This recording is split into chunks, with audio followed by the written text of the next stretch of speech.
you're watching BN Kalimantan News. This is Mona Rahmaliya, hosting live to bring you breaking news about the current situation from the City of Water. Or should I say, City in Water? Some areas in Banjarmasin are heavily flooded and have been causing chaos all over the city, one of which is the Lambu Mangkurat University. The roads around the area are practically turning into rivers. It is almost as if the roads have unexpectedly turned into a water park for the citizens.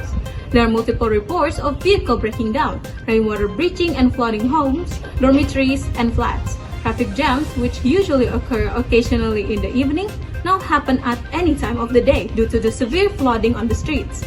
Let's see how the people around ULM are faring right now. We have our field reporter, Siti Zahwa Subiakto, on the scene with us to bring out any updates. Zahwa, are you staying afloat out there? Thank you, Mona. I'd love to say I'm high and dry, but as you can see, I'm in the middle of what could easily be mistaken for a scene from Titanic. Here on Jalan Brigjen Hasan Basri, one of the areas hardest hit by the tidal flood, water levels rose to 2.9 meters above sea level, submerging roads, homes, and the ULM campus this morning. Right now, the water is still high enough to make walking feel like wading through swamp. It's still about knee-deep, which disrupts daily life for residents and motorists alike. I've spoken to several people affected by this disaster, including Ara, a ULM student, who is here to share her experience. Alright, thank you for taking the time to speak with us, Adelia.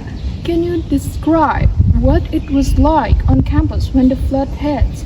Well, it was chaotic, to be honest. I was heading to the cafeteria when the water started rising faster than I could react. One minute I was thinking about lunch, and then I was knee-deep in the water. My shoes are still soaked. Then, when I stepped outside, almost the entire area was flooded. It was like one scene in Jumanji. And the water is everywhere. Some students are stranded, including me. I need to walk in like a penguin to avoid the water. That sounds cinematic to say the least and incredibly challenging, so I feel you. How is everyone coping now, and how are you handling the situations? Well, we are trying to stay positive, even though it's hard to focus on anything when the whole campus it looks like a water park. Even some students, including me, start joking to turning this into a rowing club opportunity. Turning adversity into humor, I love it. How has this flood affected your day-to-day activities on campus? To be honest, it's been really difficult.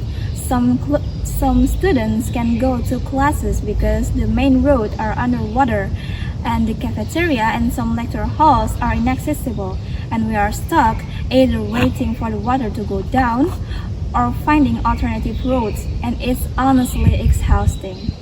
I can imagine.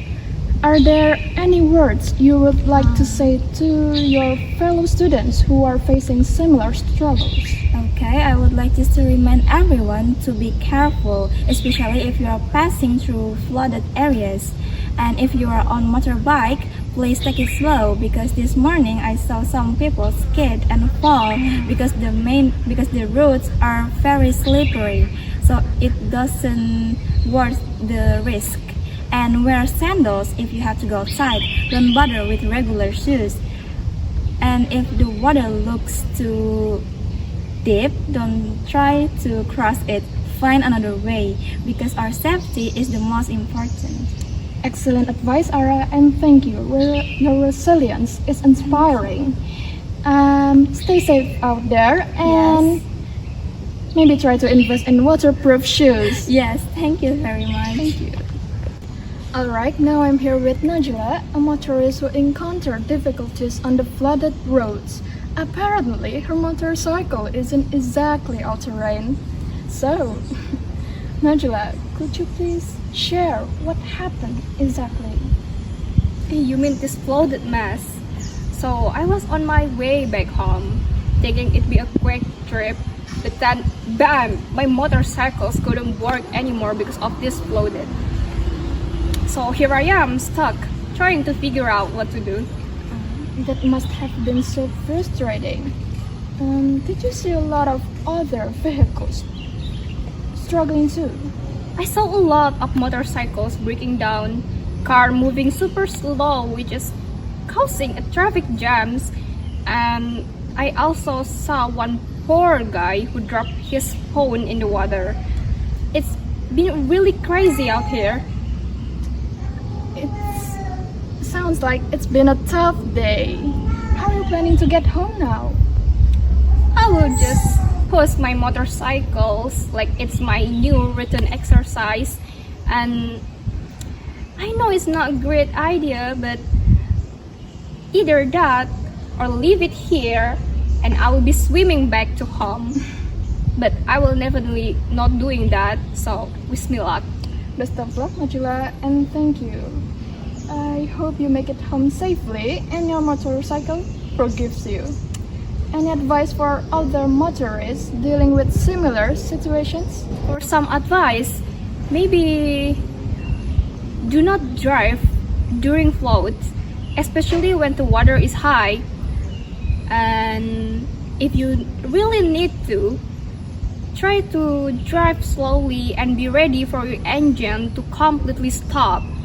And also to keep your important stuff in a waterproof bag. And yeah, trust me, you will need it. Great advice, Najla, and may Allah have mercy on you. Amen. Thank you. You're welcome.